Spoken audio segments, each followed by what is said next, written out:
What's good, y'all? Welcome back to another episode of Third and Reckless. It's your boy, your host, your one and only JP, man. And before we get started, man, I just want y'all to like, share, subscribe, and comment, man. Please do that for me. I really appreciate it. But last night, Thursday night football, the Rams and 49ers, man, battle of the NFC West. The Rams lose to the 49ers 26-23 in overtime. Man, hey, them boys was playing some football last night, throwing the ball all over the field, man. Mac Jones and Matthew Stafford had wonderful games, man. Kept it clean, no interceptions, man. They did have a couple fumbles in the game, but yeah, we'll get to that. But Rams really couldn't get it started early in the game, man. Matthew Stafford, he had 36 yards coming out of the first quarter, man. Really not a Matthew Stafford type of game, but he finished the half with 179 yards and a touchdown. Went 15 of 23 in the first half. So first half was real slow for them. They really couldn't get a lot going. San Francisco was sending pressure with four, and they really wasn't getting back. I mean, Matthew Stafford had some time. He looked comfortable in the pocket, but yeah, let me get to the stats, man. Matthew Stafford, 30 of 47, three touchdowns, 389 yards. Like I said, man, real comfortable. He didn't turn the ball over, man. That's what you like to see from your quarterback. Yeah, that's what you like to see. And Mac Jones, man. Mac Jones been balling, man, while Brock Purdy been hurt, man. 33 of 49, two touchdowns, 342 yards. Like I said, man, this is a very injured 49ers team, man. They still without Brock Purdy, Ricky Pearsall, Brandon Ayuk with that ACL from last year, Jawan Jennings. Their starting left guard, Ben Barch, George Kittle, and Nick Bosa, man. So very, very, very injured team, man. They still found a way to win this game. That's what you like to see, man. Christian McCaffrey, man. Yeah. Christian McCaffrey and Kyron Lacy, man, them boys was balling, man. They pretty much like the same type of back. Christian McCaffrey finished with 139 total yards, 57 rushing, and 82 in the air with a touchdown. And Kyron Lacy, man, right behind him with 131 yards total, two touchdowns, but he did have that fumble on the goal line, man. Number 95 punched that ball out so smooth. Oh my goodness, that was late in the game, man, on a 4th and 1 on the goal line. Punched that ball out. That was a big, big, big, big, big. That could have been huge for the 49ers, but they only lost like 10 seconds on the clock. And luckily, the Rams had all three of their timeouts to get that ball back. Made them punt from right there, like on the 2-yard line. So they went down and kicked that field goal to tie it. So that got them to overtime. Yeah, I thought Mac Jones was gonna go out in the third, man, when he got hit by Byron Young. Byron Young and Jared Verse, man, them boys was on Mac Jones' head, boy. They was trying to knock his head loose, dog. They was hitting him after every throw, man. They was trying to get him out of there. But that defense was pressuring him, and he still was making some amazing throws, man. Kendrick Bourne, man, that boy turned up last night. That boy had a game, boy. His record high, man. Even though he had them 3 drops last game and then came in with a drop against the Rams, he finished with a career high of 10 catches with 142 yards, man. No touchdowns, but that's the way you showed him, hey, look, I'm trying to get paid. You know, he was over there with the Patriots, and I don't know how that ended, but he looked like he's doing good with the 49ers, man. That plug and play system. You could plug any quarterback into this system and they'll just about look good, man. With Jimmy G was over there. Then Brock Purdy, look, he plugged in. Then Mac Jones. You didn't see this from Mac Jones early on in his career when he was with the Giants. Yeah, but two big offensive minded coaches, man, of the head coaches, Kyle Shanahan of the 49ers and Sean McVay for the Rams, man. They pretty much the same offense, just different schemes a little bit. You got different little plays thrown in, little trick plays and everything, but the way that Kyle Shanahan run it with Kyle Juszczyk, they fullback, they get a lot of plays up to a lot of plays to Christian McCaffrey, man. Christian McCaffrey a dog. I like Christian McCaffrey. But yeah, man, very hurt team, and they still managed to find a way to win this game. That's it right there. Them 2 turnovers, that was the only big thing for that was the only big thing for the Rams, but they gotta get their field goal.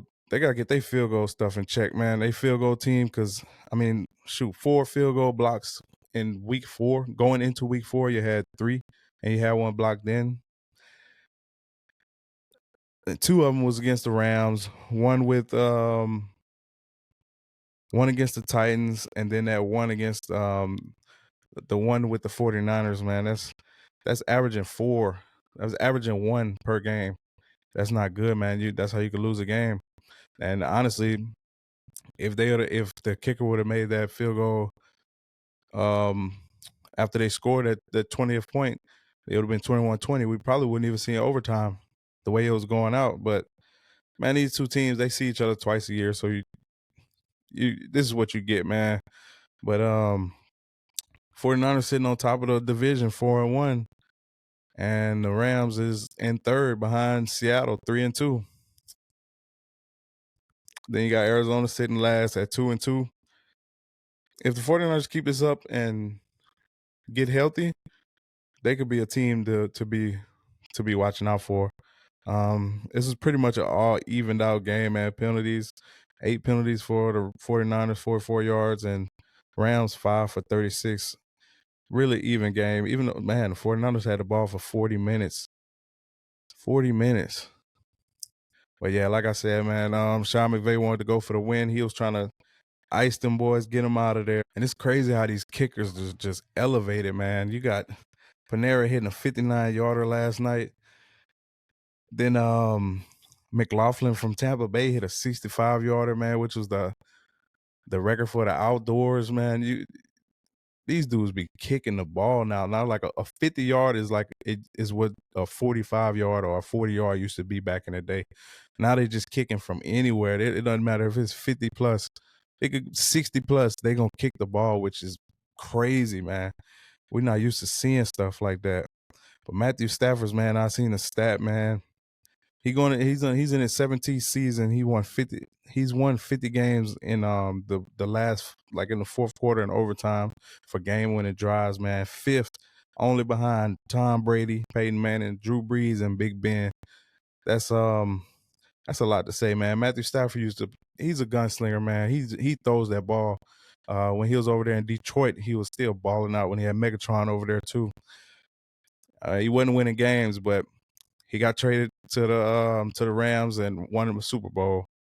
So Matthew Stafford, shout out to him, man. Now I wonder if the 49ers would bring Mac Jones back after his second year on his contract. I mean, he signed for $7 million, 4.2 a year, sitting behind Purdy though. Purdy just signed that big contract, $265 million, $53 million a year.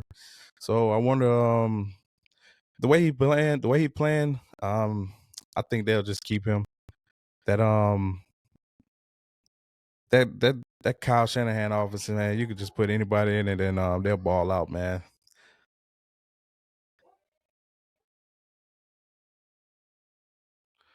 Yeah, the Rams came in this game favored 8.5 points. And yeah, they lost 26-23, man. But these guys, man, they got a 10-game stretch. They're off for 10 games. They just came off that Sunday game, so now they played Thursday. They got 10 days until they play again, so they got time to rest and probably get some of their injured players back. Yeah, but this is what Sean McVay had to say after the game, the head coach for the Rams. McVay said afterward that he felt sick over the decision. He said he had no thoughts of kicking a field goal, but in hindsight, maybe he wished he had. It was a poor decision by me right there, McVay said. I'm pretty sick right now. I'm sick of the spot I put our group in to end the game. But hey, these are the tough beats. These are the tough beats you have to learn from and move forward, and that's what we're going to do.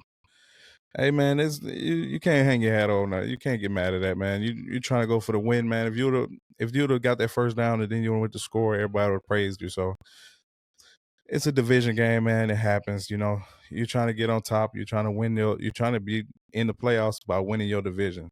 You can't get mad at that. It is what it is, man. But Puka Nakua, man, 10 catches for 85 yards and a touchdown. He broke the record for the most catches through first week 5 games in team history and the Rams history, man. He got like 51, I think 51, 52 catches on the year. He's leading the league in catches and in yards right now.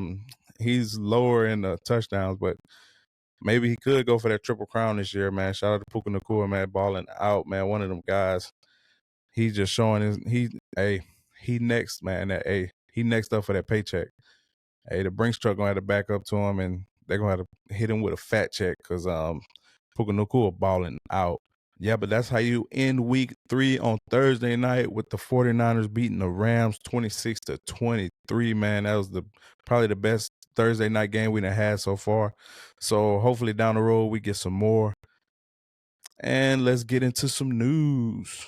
Now, I told y'all Eagles fans, you think I'm just making this stuff up. Rumor has it, they talking about rumblings of trading him.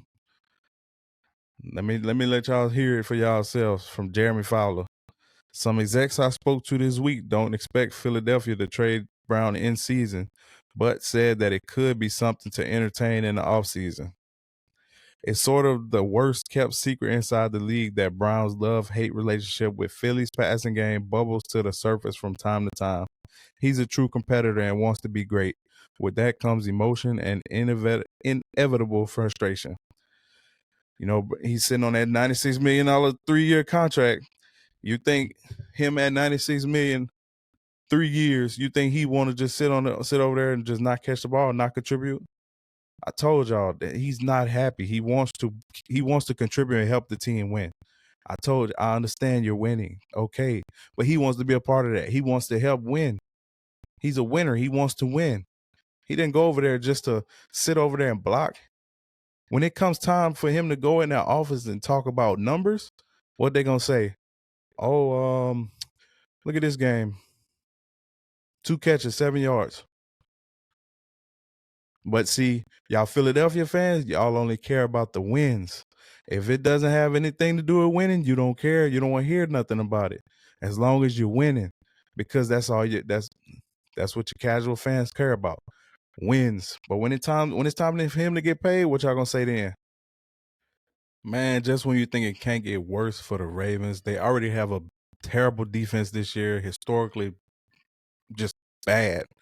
Now Lamar Jackson has been ruled out week 5 due to a strained hamstring on the Sunday's loss against the Chiefs, man. Now you got Cooper Rush coming in as the backup. We will see how that goes for them. But man, sorry for y'all Ravens fans. Justin Jefferson and the Vikings, man. He's talking about the quarterback situation, man. Let's listen to what he had to say. I the season with a little bit uncertainty at the quarterback. To be honest, that's kind of been my whole entire career since I've been here. So, it's just not really flinching on that type of deal, and that's something that I can't really control. So, the only thing that I can't control is going out there and catching the ball and winning on my routes and making sure that I'm open for the quarterback to see. So it really doesn't matter who's out there throwing the ball, and I always have confidence in myself and the person throwing the ball that we're gonna make something shake. So it's been difficult, just trying to connect with the one quarterback and getting that relationship. But at the end of the day, my job is to go out there and catch the ball and be a open target for my quarterback.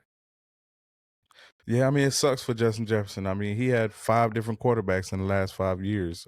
So, I mean, you got to look at it. He had Kirk Cousins, Sean Mannion, Case Keenum, Sam Darnold, then J.J. McCarthy.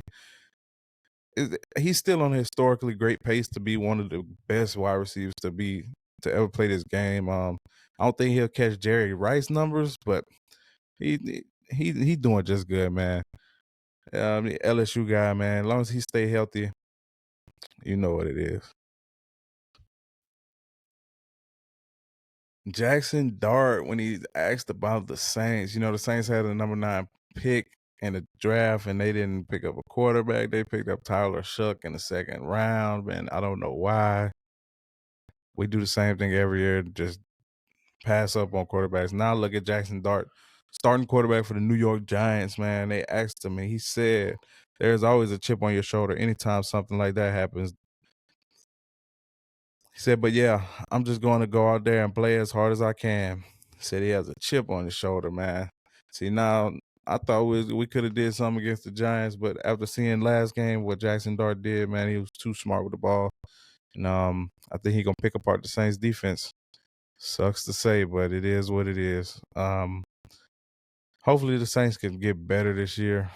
I don't see it. We need help. Send in the Navy, like that boy Shannon Sharp said. But yeah, that's all I got for today, man. Quick recap. We went over the game, Thursday night football. Now we're going into week 5. Week 5 NFL is here already. Make sure y'all like, share, comment, subscribe, man. I'm going to try to get as much content as I can out to you guys. And I appreciate everything, man. Hey, with that being said, I'm JP. I'm out.